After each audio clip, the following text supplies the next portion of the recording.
Hello, this is the Stories Beside channel. I release videos every day for you. Subscribe and click the bell. November. On Sunday evening, Vanessa was sitting in her kitchen with a friend who had come to visit. The women had a long-standing tradition of spending every Sunday night together. It didn't matter whether it was at someone's house or somewhere else. They drank tea and enjoyed a fresh raspberry cake bought by Nancy. The young women had been friends since high school and were as close to each other as sisters. Sometimes people even managed to find similarities in them and said that they were really kindred to each other. And they were right, because their souls actually managed to become related to each other over such a long period. Looking out the window at the snowflakes slowly falling to the ground, Vanessa smiled dreamily. They used to often go to the ice rink at this time of year with her friend. But a lot had changed. Life was no longer so much fun, and the anticipation of the new year no longer filled them. The air with a ringing fairy tale atmosphere. There were serious shocks in Vanessa's life that greatly changed her, made her become different, and she would have loved to experience life differently, except that it didn't work. The events were too deep and painful, sharply dividing everything into before and after. "Nancy, listen, I really need your help." Suddenly, Vanessa shrilly exclaimed, looking at her friend, who was sipping her tea and choking on the liquid in her mouth. "What's wrong? What's the matter with you?" "At a loss?" Nancy asked, shrugging her shoulders in puzzlement. "I will help you, if I can. I could never refuse you help. You know I would." Friends often helped each other out. But as it happened, lately Nancy had become the ultimate savior for Vanessa. But she couldn't do anything for her friend because she sat in a confined space for days on end. "Nin, lend me $60 for a little while. I need to pay my utilities right away. My wallet's empty. Help me out. And I'm going to take a rush order as soon as I get the money for it. So I'll give you every cent." Vanessa was embarrassed to ask her friend for money, but she had no other choice. Freelancing is complicated. After all, the work had to be 100% satisfactory to the client. And only when the client approves and accepts the project, the money will be transferred to the account. But this is not enough. After all, I had to order their withdrawal to the card, which could take up to a week. Except the money was needed right away. Vanessa felt as if she was burned when she remembered that she had already been sent a receipt 2 weeks ago. And then she was sternly told that this time there would be no concessions. They would charge penalties in case of late payment. "I'll help you with that." "Vanessa, what kind of friend am I if I don't support you in such a difficult situation? But I can't help but say that your behavior is extremely wrong. I'm sorry, but that's the truth. I am your friend Vanessa, so you listen to me. I'm not going to tell you anything bad, and I'm not going to advise you. You know that very well. But I'm not going to ingratiate myself and deceive you either. And pretending that everything is all right is not all right. Vanessa is not fine at all. How long can you sit alone in that little apartment, shutting yourself off from the world and feeling sorry for yourself? I know you've been through a lot, and you've been terribly hurt. But shouldn't you pull yourself together and move on? Sweetheart, my life isn't over, and I can't do it for you. It's up to you to figure it out. Get your act together and move on. Of course, money is no problem for me, but my heart hurts. When I see you burying yourself willingly, burying yourself in that damn stuffy apartment, where everything has gone damp because of your tears." By the way, Vanessa looked at her friend with tears in her eyes and let out a sob. At that moment, her fingers trembled, something she hadn't noticed in a long time. After all, the woman had been sedated for quite a long time. She had only recently stopped taking them.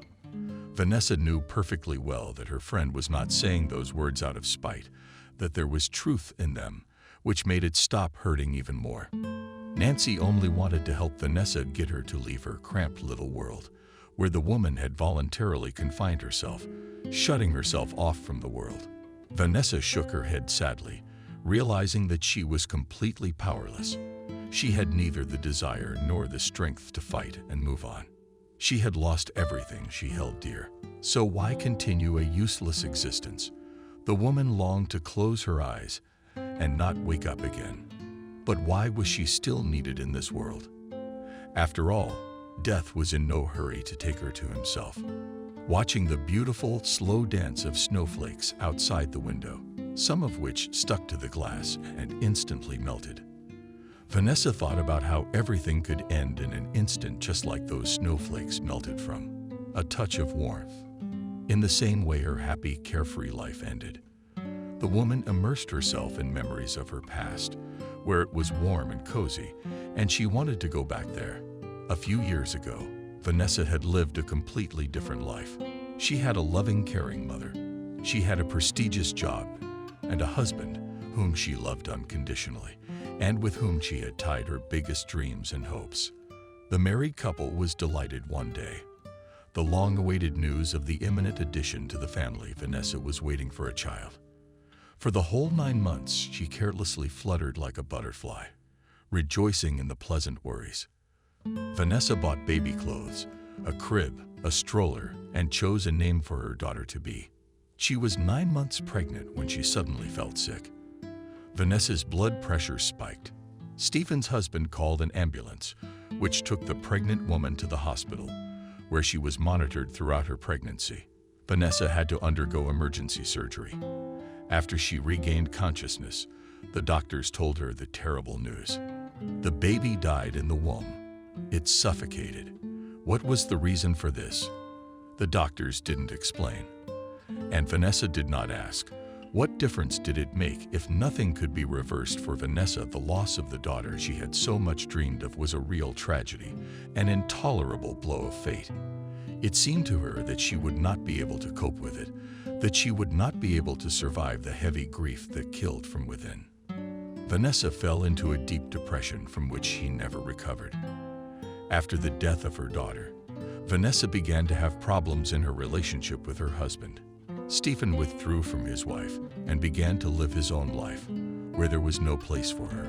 Vanessa needed Stephen's love and support the most at that moment, but she never received any sympathy or understanding or tenderness from him.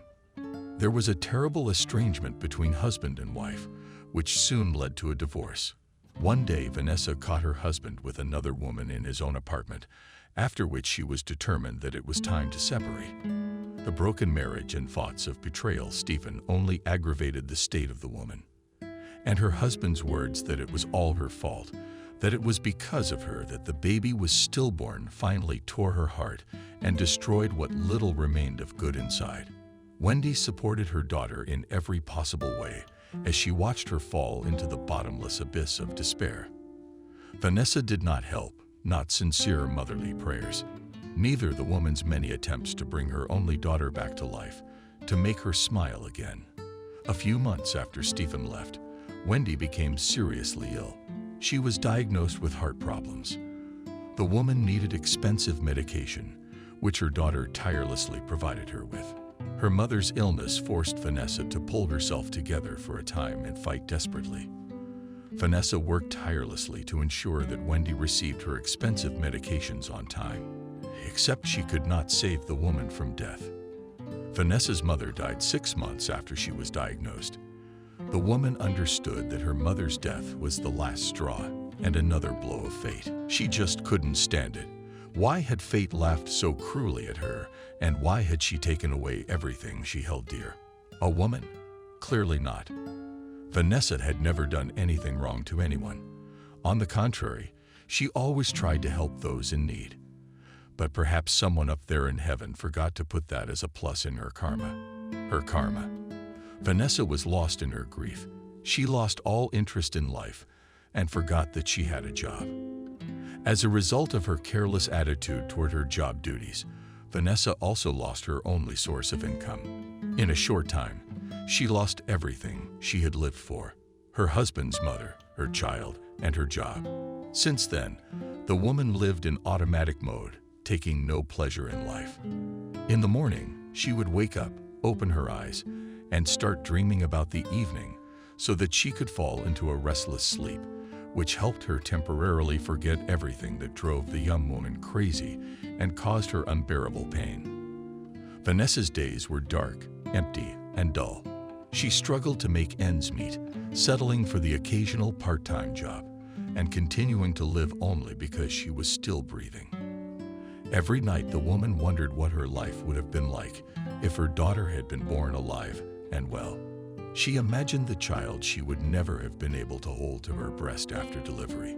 Thoughts of her daughter drove Vanessa crazy and made her heart wounds bleed. Maybe her mother wouldn't have gotten sick then either. Came out of it for her granddaughter's sake.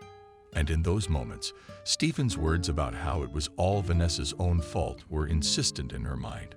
What was it because of her? First, the daughter died, and then the mother. The man spoke these words with such fury, sputtering spittle, that Vanessa believed them to be real and began to accept them as reality, blaming only herself for what had happened in her life. Nancy remained the only family member Vanessa had ever had. More than once she bailed her friend out, tried to pull her out of depression and bring her back to full life. But in vain. Nancy knew that only a miracle could bring Vanessa back to life. Nancy did not know how to perform miracles, but she came to her friend with the firm intention of convincing her to get a job. Nancy hoped the new environment would help Vanessa take her mind off their thoughts. The woman owned a cleaning agency that was in great demand in the city. The wages of the workers were decent, and most importantly, a full-time job would help Vanessa take her mind off self-injury. Stop feeling sorry for yourself, Vanessa. Do you need a change of scenery? I'm sure it will help you get over yourself faster. Besides, you have to live on something now. I can't keep lending you money. Of course I can. I don't want you to think I'm sorry, but I don't want to make your life worse this way.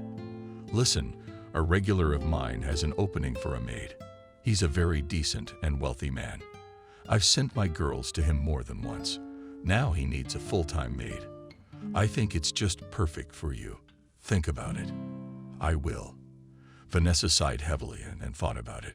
She had been without money for months and had borrowed from Nancy more than once. Vanessa didn't often have the opportunity to earn extra money somewhere, so she had to ask her friend to help pay her utility bills. Vanessa realized that she couldn't go on like this, and she had to think of something urgently. Nancy's suggestion seemed perfect to her. She could keep her house in order without having to have contact with people, without having to worry about having to do her makeup and hair every morning, and without having to tidy herself up. All she had to do was keep everything sparkling clean. And that suited Vanessa just fine. It wouldn't do any harm to get out of the house either. After all, the woman had already forgotten what the street looked like, which she had only looked at from the window of her apartment. Even groceries lately, she has been ordering through couriers, once a week, but to talk. Now Nancy came to her friend's apartment more often. Since she had to go out, she refused due to her deepest depression. Thank you, Nancy. I have to try my hand at being a maid after all. I can't stay at home all my life now, Vanessa said timidly, and her friend exclaimed happily, unable to believe her own ears, offering Vanessa a job. Nancy expected her to at least agree to think about it, and Vanessa immediately said yes. Nancy, rubbing her hands together contentedly, thought that a wealthy, handsome bachelor could easily be the object of her friend's attention. After all, he was a good man, and similar to Vanessa in that he closed himself off from the others. The next morning, Vanessa forced herself to get up early at the wake-up call. After all, the habit of sleeping as much as you wanted. It was bad for the body, which was ready to shut down at any moment. The woman took a shower, dried her dark, thick hair with a hairdryer, spending quite a bit of time on it, and looked at her reflection in the mirror. It would probably be a good idea to do makeup, to tidy up at least for the interview, and then it would hardly matter to the owner whether his maid was wearing makeup or not. She will clean the house, not seduce a man. Nancy might have hinted gently that she should look him over. She hinted several times that he was a decent and lonely man. Except Vanessa didn't want either decent or single men. She decided for herself that she would live the rest of her life alone for her beloved and would not change anything, lest she get burned again, lest she experience that sharp pain. Once again, arriving at the huge mansion whose address Nancy had sent her in a message and transferring money for a cab, so that her friend would not cry. For the first time, Vanessa looked at it with admiration. She had only seen houses like this in movies and had never been inside such a huge building that could easily serve as a museum. There must have been a lot of work to be done. After all, how many surfaces would have to be dusted? But that did not frighten the woman in the least. She decided it was time she did something about it. Vanessa knocked on the gate, and then she noticed the bell. Seeing the man on the small screen, which hung over the bell button, Vanessa shuddered. I guess in the years she'd spent locked up, she'd really gotten too used to her surroundings, closed in on herself, and now she could be afraid of even her own shadow. Even to herself, Vanessa now seemed like a real savage. Who are you? The man asked, with indifference in his voice. Vanessa thought about turning around, as she was frightened of him, but overcame herself. I am Vanessa. I was sent here by Nancy. She said you needed a maid. I hurried to make my excuses. Vanessa, stammering slightly and worried by the wind that was already brazenly penetrating her clothes. The maid? The man interrogated, as if this was the first time she had heard of it. Then he nodded. Oh yes, come in, of course. The gate opened. Vanessa went through, and they closed behind her, making her shudder once more. After all, she was really behind the times, and that had to be corrected immediately. The woman entered the house in the spacious hallway and was already greeted by her landlord, a blonde-haired man of trim build whose face was covered with stubble, frowned at his guest from under his bushy eyebrows. It was hard to stand that look, but Vanessa decided she would only leave if he chased her away. He'd decide she wasn't the right maid for him. It was not for nothing that she got up early in the morning and rushed here. And Nancy would be angry if Vanessa suddenly let her down. After all, she said she was vouching for the woman. In front of her regular client, she recommended her as a responsible person. Follow me into the living room, the man invited. We will discuss everything, and you will decide whether this job suits you or not. Vanessa frowned. After all, the job certainly suited her, if it didn't involve anything special. But is she suitable for the job? Or had the man let her know that he was ready for her? With these thoughts in mind, the woman entered the luxurious, tastefully furnished living room and took a seat in the chair to which the owner of the house indicated her. My name is Ethan. I am alone in the house at the moment, but it's usually much less peaceful. Right now, my mother and daughter are resting in a sanatorium. They should be back soon. Your main task will be to clean the house. You don't have to do any laundry, as I take them to the dry cleaners regularly. My mother cooks. She loves to do it. Will you only need to clean the kitchen? At the moment, I'm ordering ready-made meals from the cafe, so there's virtually nothing to do in the kitchen at the moment. You will need to clean all the rooms in my office. It should be cleaned no more than once a week. I don't like to be distracted and interfere with my work. Your weekends will be floating. Twice a week. The work schedule is from 9 a.m. to 9 p.m. However, if you can get by faster and take time off, you can leave early. You have a family, children. Vanessa's face instantly changed from the trepidation that gripped her as the man told her. There was no trace of the fear of forgetting something important. The painful memories came flooding back, scratching the soul from within with the echoes of her ex-husband's voice in her mind, reminding her that she alone was responsible for everything that had happened. No, I have no one, Vanessa answered honestly. That's good. You might want to stay in the house then. We have a staff room, but we'll talk about that after the probationary period. You'll get to know my family. You'll try your hand at it. And then you'll decide if you're ready for this kind of work. Vanessa listened silently to the man and nodded to him, from time to time, thinking that she definitely shouldn't stay in the house so she wouldn't get attached to other people, because a job is temporary and can easily be lost. And then it would be painful to feel that mortal pain again. Vanessa didn't want to. She was afraid of anything that could tie her to anything or anyone. "Do you have any more questions?" Ethan asked shrilly, looking at Vanessa. The woman flinched and shook her head in disapproval. "Very well. Then let me give you a little tour of the house, so you can understand the work to be done and decide at once if you can do it. I don't like it when people run out of work the very next day, so it's better to think carefully before you make a final decision." Vanessa obediently got up and followed the owner of the house. She looked admiringly at her surroundings, examining the paintings of eminent artists adorning the walls, the beautiful intricate chandeliers hanging from the ceilings of each room. The woman's heart clenched as if someone had gripped it in a steel fist. As Ethan opened the door to the children's room, Vanessa remembered how she had dreamed that her daughter would have the best of everything. How eager she had been to earn it before maternity.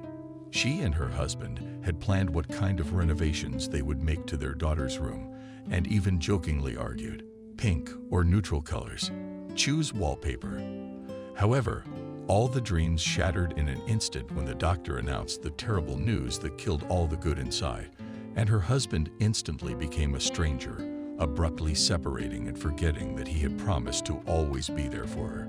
Ethan seemed like a good man to Vanessa. The man understood the distance and tried not to overstep his bounds by asking questions about his personal life, women, and about the exact reason she didn't have a family. When the man had finished familiarizing himself with the house, he and Vanessa, and returned to the living room, and he looked intently at the woman. "How are the impressions? Are you ready to handle this amount of work?" "Yes, without a shadow of a doubt," Vanessa answered, realizing that it would actually help her distract herself and stop feeling sorry for herself. "That's just fine. Then you can start tomorrow. If you have any questions, feel free to ask. When I'm at home, I'm in my office most of the time. Never forget to knock." "Good luck, Vanessa. I hope we find some common ground." Vanessa thanked Ethan, said goodbye to him, and went to the Nancy agency, where she was to sign the contract. After all, they were the ones in charge of recruiting for the man. Vanessa worked with enthusiastic joy. A change of scenery really did her good. The work distracted her from her morbidly ill thoughts, which could not but make her happy. The first week flew by quickly. Ethan was seldom at home. He had important meetings and business negotiations. In short, the man was lost in his work. He, like Vanessa, did his best to distract himself from depressing thoughts.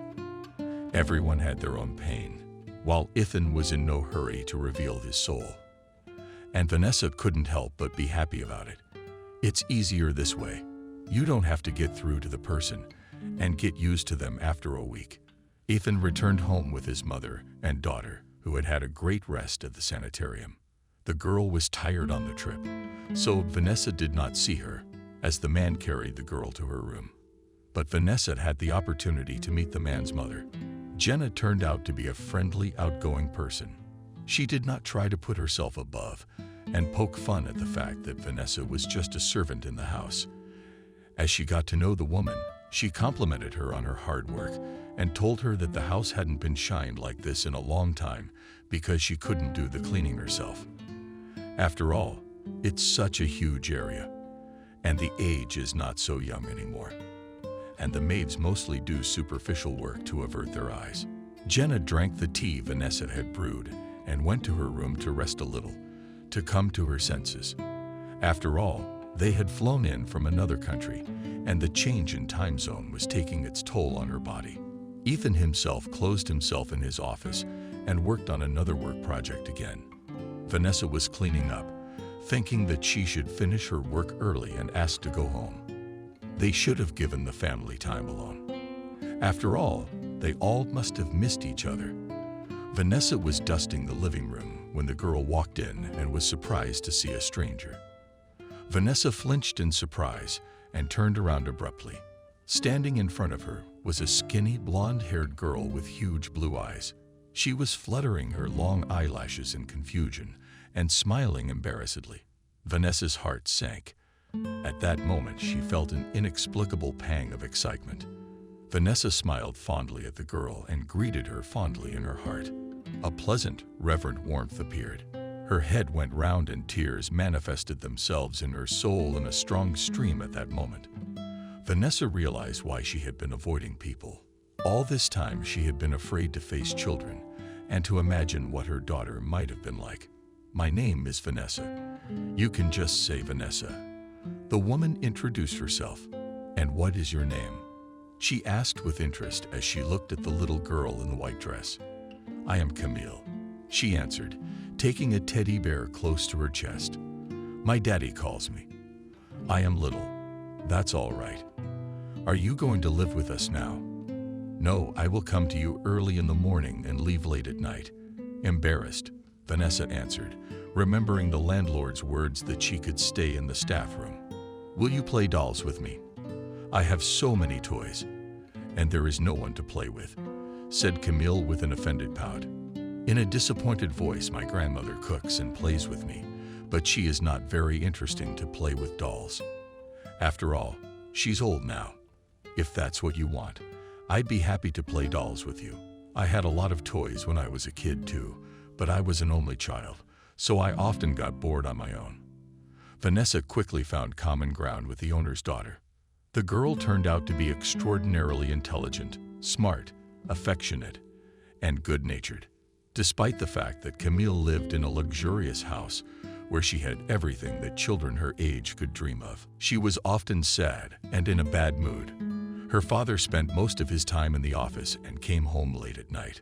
Her grandmother took care of the girl as much as she could, but she couldn't spend much time with her because the woman got tired quickly. Vanessa felt that the child lacked love, affection, and attention, so she tried to spend as much time with Camille as possible. As soon as she had a free minute, she immediately rushed to the girl, taking her favorite toys and entertained the owner's daughter. As she could near this girl, Vanessa seemed to come to life. At times she came to her senses, reminded herself that she should not get attached to someone else's child, except that what she had done could not be undone. Vanessa had become attached to Camille from the first moment she laid eyes on her, from the first time they met. For the first time, the woman thought that she could take a child from the orphanage and bring him up as her own. But for some reason, that thought quickly faded away without ever really developing.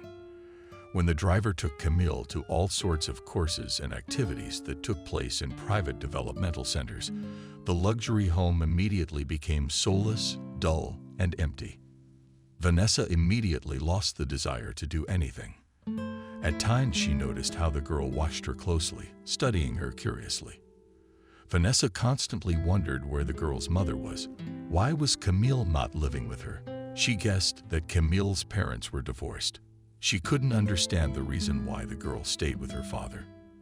Vanessa told herself that for all the riches in the world, she would not leave her baby girl with her ex-husband. The woman was curious to see Camille's mother, but she never came to see her daughter. Jenna had once mentioned that it was too complicated, that her mother didn't need the girl, that she even made up some silly excuse not to see her daughter. But Ethan was fine with it.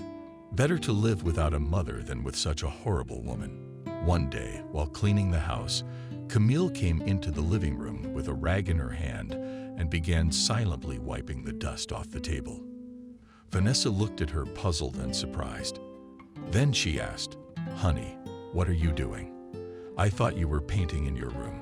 "It's my job to clean the dust. I can paint." And then a serious and thoughtful voice answered the girl. "Now I'd better help you. You clean, you wash, you do something else from morning till night. Your back must be hurting by now. Grandma often complains that her back hurts. I thought you could use my help. My dad taught me to help people in difficult situations. While Grandma is asleep, I will help you too." Vanessa's heart clenched with excitement. In that second, she felt a touching tenderness for a child who seemed to her to be a perfect, unique, unimaginably adorable creature. If Vanessa had had a daughter, she would certainly have raised her to be this smart, with a big, pure heart. Within a few weeks, a strong friendship developed between Vanessa and Camille that did not go unnoticed by the landlord. He was rarely home, but he noticed the warm, touching relationship between his daughter and the young maid. Ethan was quietly pleased that his girl had found common ground with Vanessa. He could not find a suitable nanny for Camille. Ethan's mother was looking after her, but he understood that the woman herself needed a rest and couldn't give herself to her granddaughter 100%. Camille had never let a stranger near her before. It amazed the man that his daughter had made friends with the maid so easily and quickly. Ethan had tried to please Vanessa with generous bonuses every week and now went to work with peace of mind. One day, Jenna insisted that they should all go to the mall together, pick out a new Christmas tree and decorations, because the old ones were getting boring, and the child was sure to enjoy the activity. Vanessa did not immediately realize that the woman was inviting her too. She was surprised, and Camille quickly persuaded her to accept, as she had grown to love Vanessa and wanted the woman to spend more time with her, while Jenna and Ethan were picking out a furry beauty to adorn their luxurious home. Vanessa and Camille approached the huge, extended bed of Christmas tree decorations. The girl was fascinated by them, and Vanessa kept her eyes on Camille. "Vanessa, look at these toys like little apricots," the girl exclaimed in admiration, showing the ornaments in the form of little apricots, so similar to the real ones. "Exactly," smiled Vanessa. "They are very beautiful. Do you like apricots?" Camille suddenly asked. "My mother loved them very much. We have a big tree in the garden. When I was little, my father and I used to pick apricots in the morning and bring them to Mommy. I would wake her up and kiss her on the cheek and tell her I loved her. And then I treated her to such a delicious and healthy breakfast. It's a pity she doesn't need me now." "Yes, and I love apricots," with sadness replied Vanessa, wondering what happened in the married couple that they broke up. And the girl was left without her beloved mother. "Your story is very sad, sweetheart. I wish I could help you, but I don't know the whole story of your family." Vanessa became unbearable. It hurt and hurt for a child who was desperately searching for her mother's love and tenderness. The girl was unhappy and lonely. With her parents alive, Vanessa was perplexed. She could not understand it. How could she not love such a miracle? How could she not want to be with him? Vanessa would have given anything to be Camille's mother. She remembered again the daughter she had lost. Deep down, Vanessa continued to love her and to believe that her little girl felt her love wherever she was. Vanessa stealthily brushed a tear from her cheek and held Camille close to her with a halting sob. They were soon joined by Ethan and Jenna, who had time to pick out a Christmas tree. Camille's face instantly changed, as if she didn't want her loved ones to see the worries weighing down her childlike soul. And Vanessa decided to be supportive of the girl and didn't give away the fact that just recently they had been talking frankly about the child's worries. Vanessa thought that one day she would try to get the girl's father to talk, to understand exactly what had happened between him and his wife in the past and why the child's mother had decided to leave her daughter with her father without even trying to fight for her rights. After all, if the man forced her to do so, he should have known that the child did not approve. Dreaming of seeing her mother again, soon the jewelry was chosen, and everyone returned home. Finished with her work, Vanessa returned to the empty apartment. She went over the conversation with Camille for a long time in her head and thought that things were not at all straightforward in the story with the girl's mother. After her candid conversation with Camille, Vanessa wanted to spend time with the girl outside the house. She decided to ask Ethan to let the girl go to the park, where many beautiful ice sculptures had been installed. In the evening, as the man sat in his office, Vanessa knocked on the door to talk to him. Seconds later, she walked into the office, where Ethan was sitting at his desk. The woman didn't even have time to open her mouth because the man's cell phone rang unexpectedly, and he excused himself for a few minutes. Vanessa had never set foot in her landlord's office before, even though he had asked her to clean his house once a week. But he constantly found excuses and forbade Vanessa to do so. He said he was too busy with his work and that he could mop the floor himself if he wanted to. The woman looked around carefully, and she noticed a photograph in an elegant silver frame, which stood on the man's desk. It showed a blue-eyed girl about 2 years old who was an exact copy of Vanessa herself. The woman was stunned, aghast. She was dumbfounded and didn't know how to react. Vanessa had a similar picture in her childhood album. The woman couldn't understand how that was possible, and more importantly, why Ethan would keep her childhood photo. She could hardly wait for her landlord to return. And when Ethan returned to his office, he found Vanessa in a state of shock. She was still standing there in a daze with the baby picture in her hands. The man frowned as if he didn't understand exactly what was going on with Vanessa at that moment, and she couldn't even open her mouth to express her feelings. The amazement that gripped her didn't want to let go.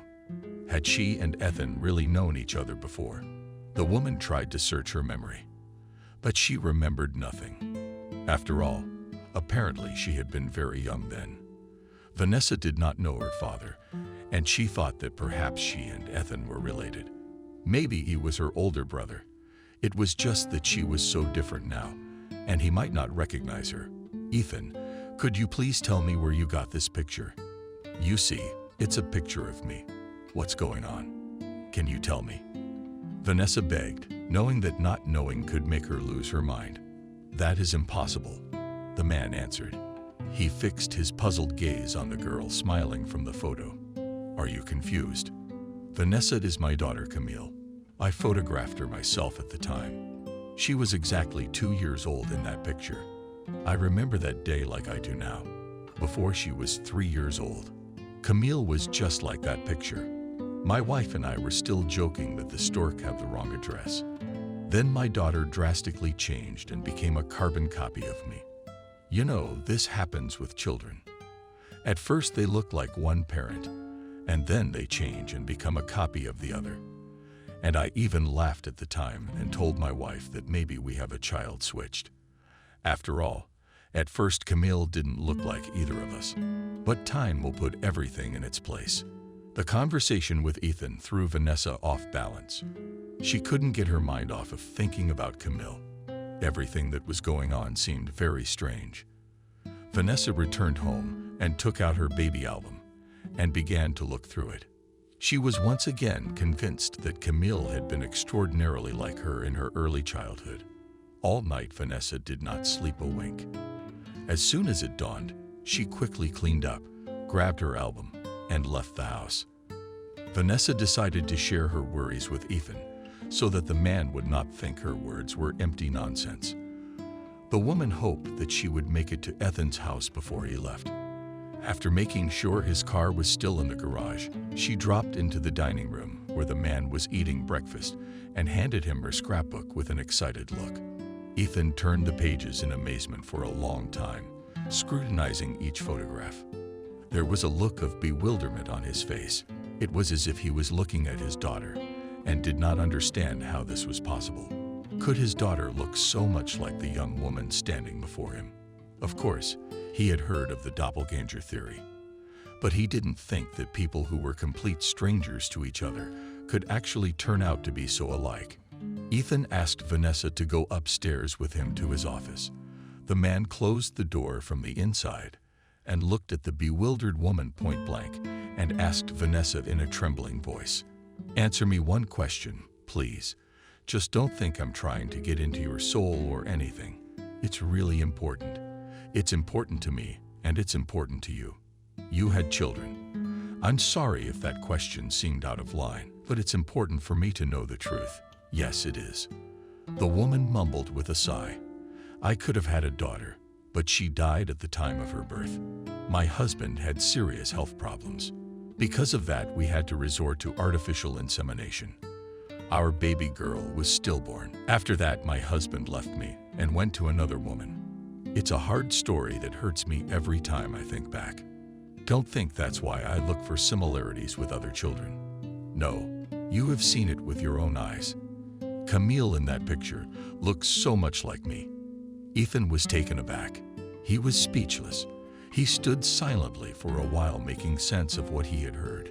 Then, with a shuddering voice, he said to Camille, "We had a baby through artificial insemination. My wife had health problems that prevented her from getting pregnant. Emily was 4 months pregnant. When I left for Canada, it was a long business trip, and I didn't want to leave her. But I had no other choice. When my wife reported that she had been taken to the maternity hospital with contractions, I dropped everything and flew home. Why? I feel like our stories had a lot in common. Vanessa, I lost my peace. I'm sure you are in a similar state as well. And I'll tell you straight up, let's get to the bottom of it. My heart tells me that things are not clear here. I totally agree with you. Ethan and Vanessa echoed that. That was what she had been desperately hoping to hear the man say. Maybe we should start with the clinic where your wife and I were inseminated. I think the first thing to do is to get a DNA test. Without that, our investigation will be a dead end. Vanessa agreed to the test, and soon Vanessa and Camille's biological materials were sent to the best lab in town. The results came back a few days later. At that time, preparations for the New Year's Eve celebration were well underway, and Camille persuaded Vanessa to stay that night at their house. Ethan slowly made his way downstairs, but for now he didn't know where to start the conversation or how to tell Vanessa the truth. Time was running too fast. Jenna told her son to get some hot food from the kitchen. While she and Vanessa set the table, Ethan tried to make time to talk to the woman, but something kept distracting her or him. Eventually, the man was forced to sit down at the table, without telling Vanessa the truth. The clock struck midnight. Champagne was poured into glasses, and Vanessa looked at Camille like a spellbound woman, thinking that the girl might be her own daughter. It had been a long time since a woman had been so exciting and joyful at the same time. She wished for her most cherished wish to come true, that even if Camille was not her own, but the girl would stay in Vanessa's life for a long time. Ethan at this time could not take his eyes off Vanessa. Only now did he notice what an enchanting and good woman was working in his house. For almost 2 months he had not immediately discerned what was now so conspicuous, and he wished that Vanessa would become part of his family. After all, they had a daughter in common. What did they learn about in such a mysterious way? After watching a few New Year's Eve movies, having eaten enough of the delicious treats Jenna had made with Vanessa, and launching many fireworks into the sky, everyone began to scatter to their rooms. Jenna left first. She complained that she was very tired. And after Camille asked Vanessa to put her to bed and tell her the rest of the fairy tale. And so they did when the girl fell asleep. Vanessa admired her for a long time, and then kissed her on the forehead, fixed the blanket, and went to her room. But on the way she was intercepted by Ethan. Vanessa, have some more champagne with me. I don't feel sleepy and I don't want to be alone. Besides, I have something important to talk to you about. It was as if Vanessa was burned by the man's last words. She nodded at him casually. She sat down together in the dining room, and Ethan poured her champagne and took a few greedy sips. Vanessa sipped intently at the man, fearing that the truth he might be telling her would not be what she was expecting to hear. The DNA results came back. Our guesses turned out to be wrong. I have no right to hide it, even though I am perplexed and afraid. But Vanessa, I must tell you that Camille, your biological daughter, but not only yours, mine too. And I'm completely confused, and I don't know what to think. I don't know how that's possible, but it's the truth. There can be no mistakes. You and I are the parents of Camille. Vanessa, shaken, cried out, pressed her hands to her lips, shaking with wild excitement. Burning tears streamed down her cheeks. She wept loudly and uncontrollably, bewildered somewhere deep in her soul.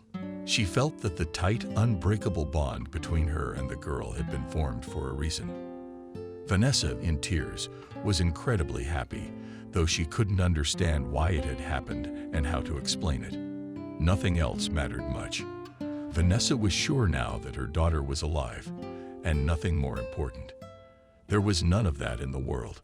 All this time Camille had been living next to a worthy man, her father. But how did it happen that Ethan is the girl's own father? Was it a mistake during fertilization? Did the doctors make a mistake? Or did they do it on purpose? How could that be? Vanessa asked. not knowing if this is a question or just an overly strange answer. Honestly, I don't know, but I'm not going to leave it at that. I know my ex-wife is in town right now, and I'm going to make her answer all our questions. I'll have the boys find her and bring her back here. Have her tell us how this happened. After all, if she abandoned the child, she must have been well aware that Camille was not her own. Ethan was not going to stop his investigation. He wanted to understand how he and Vanessa had a child together. The very next day, ignoring the fact that he is a businessman, ordered his men to find his ex-wife and bring her by force to his house. A few hours later, Emily was standing in her ex-husband's living room bewildered. Vanessa was there too. Jenna, to whom her son had told the truth without withholding anything, and who was one of the first to notice the strong resemblance between Camille and Vanessa.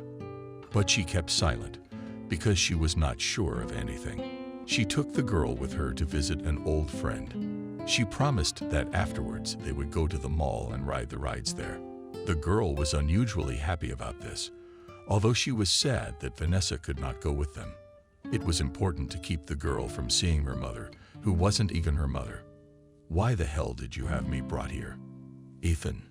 Emily was indignant, and then she looked frightened at Vanessa.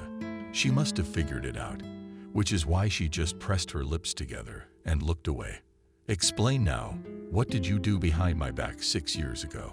I know that Camille is not your biological daughter, and I expect you to explain. You try to lie to me, Emily, and I'll grind you to dust, along with your new boyfriend, the one you and your daughter ran off to." Ethan looked at his ex-wife with contempt. "Calm down." Frightened, Emily said in horror, looking at her furious ex-husband, "I'll tell you everything that happened back then. Just don't touch my new man. He can't know anything about what happened in the past. This is between you and me." Ethan grunted, knowing that the only way he could keep his ex-wife's story a secret was if she told him everything. He tried to calm down and get his own feelings under control. Emily slowly lowered herself into the chair across from the man and gusted.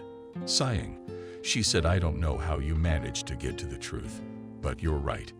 And where did you find this one?" Emily nodded dismissively toward Vanessa. "But you're right. Camille is not my daughter. She's really nothing to me, and I never wanted to be a mother. Do you hear me? Never. I wasn't going to waste my time and energy on sleepless nights and poop and diapers. I had other plans for my life. That was your dream, not mine. I even had an operation so I would never get pregnant. You wouldn't let me rest. You kept insisting that I should have children. What did you expect me to do? I lied to you when I told you I couldn't get pregnant. I thought you'd calm down and want to adopt. But you didn't. You had to have one of your own. You offered to do artificial insemination, and I couldn't refuse, because you were so persistent. I had a feeling you'd find a replacement for me. And if I didn't agree to that damn artificial insemination, then I was set up with Vanessa's husband, and I paid him generously to arrange everything so that his wife would unknowingly carry and give birth to your child.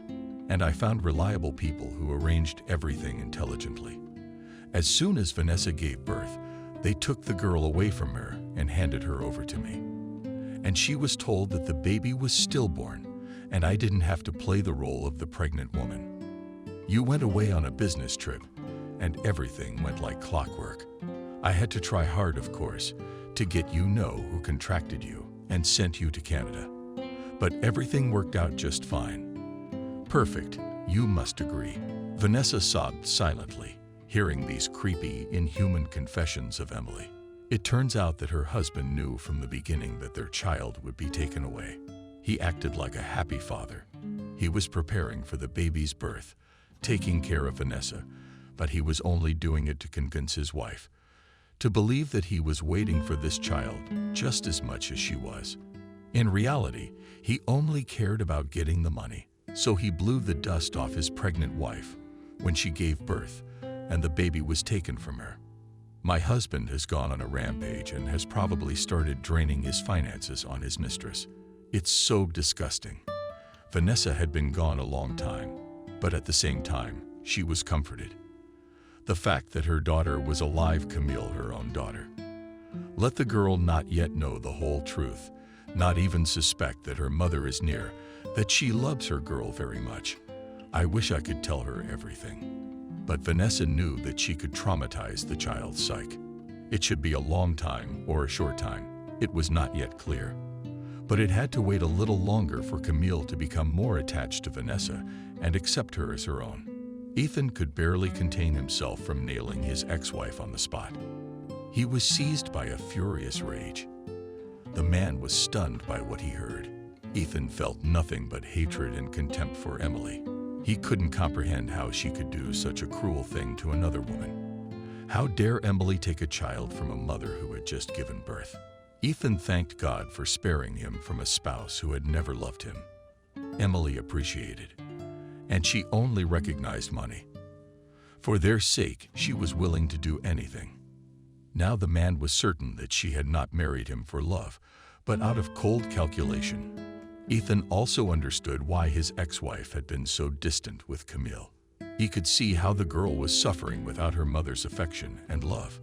He sincerely hoped that one day he could bring his daughter back to her mother, that Emily would cool down and try to spend at least some time with her daughter. Except now he understood why the ex ran away. She didn't want a child who wasn't her own, but a total stranger's child, and she didn't need children at all. "Get out of here, otherwise I won't be responsible for myself," exclaimed the man in a rage, removing his hateful, sizzling stare at Emily. "I don't want to see you again. If I wanted to, after everything I found out, I could wipe you out. But for my daughter's sake, I'll leave you alone. Don't ever show your face to us again. I hope I made myself clear. Now scram and forget your way to this house forever." A frightened Emily flew swiftly out of the living room and left the house she had lived in for years. Ethan was sure that he would never see Emily again because she would do everything possible to stay away from him. As soon as she disappeared, the man timidly approached Vanessa and looked pityingly into her swollen, tear-red eyes. Ethan put his hand gently on the woman's shoulder and murmured softly, looking intently into her eyes, "I'm so sorry you had to go through all this. You thought your baby was dead for so many years. I can't imagine what it must have been like for you. Justice was served. You found out the truth. But please, don't do anything rash. Okay, remember, Camille is a 6-year-old child, and she's sure that Emily, her mother, needs to gradually prepare her for the truth, which can be shocking, even though you and she have become good friends. Your maternal rights are sacred. I won't stop you from communicating with the daughter you have regained. Just be patient. I understand." Vanessa sobbed in a shaky voice. "I'm not going to traumatize a child. Let it happen gradually, and I'll be there for my girl. And all the rest is not so important anymore. The most important thing is that she's alive and well. I couldn't even have hoped for that. I certainly didn't expect to find my baby girl in this house. It was a good thing that 2 months ago I had accepted a friend's offer to get out of my house." Vanessa knew that she wouldn't let anyone else separate her from her daughter. She would try to surround the girl with love, affection, and care so that she wouldn't feel lonely and unwanted. Vanessa promised Ethan that she would take her time. "You don't have to clean our house anymore. I'll find another housekeeper. Vanessa, move in here so you can always be near Camille. She's happy with you. I can see that clearly. That's all I want in this life. As long as my daughter is happy. Move in as a nanny. Bye. Thank you for your understanding and support. To be honest, I think I'm better off with my daughter too. But there is no need to look for a maid. I like my job. I don't get tired of it. I can clean the house and look after my daughter. Everything will be fine. I promise," Vanessa answered with a smile. Vanessa didn't put it off. That same evening, she drove to her apartment to pack the necessary belongings and move into Ethan's house. Nancy wanted to stop by her friend's house to sit with her and celebrate the new year. But when she heard the shocking news, she told her not to worry and to spend time with her daughter. Their missed Sundays will surely be made up for, but that would be a little later when Vanessa packed her bags. As arranged, she called Ethan and the man went to help her take everything to the door. The apartments rang. Vanessa thought it was Ethan. She was even surprised that the man got there so quickly. But standing on the doorstep was Stephen, the ex-husband Vanessa hadn't seen in so many years. He had probably had time to spend all the money he had been paid for the baby and the pain Vanessa had endured, who thought her baby was dead. "What are you doing here?" Vanessa asked, and recoiled from her husband. The smell of alcohol was strong. He could hardly stand on his feet. "I came to visit on New Year's Eve." "Darling, you know, I thought it over. I was wrong the other day. Why did you leave me?" "No, of course, you're good too. All in your snot, you always looked nothing." As if a ghost near me staggered. "Anyway, I've thought it over, and I've decided that you and I should be together again. So come on, my love, take me in your arms. Go to hell." Only Vanessa was able to squeeze out of herself.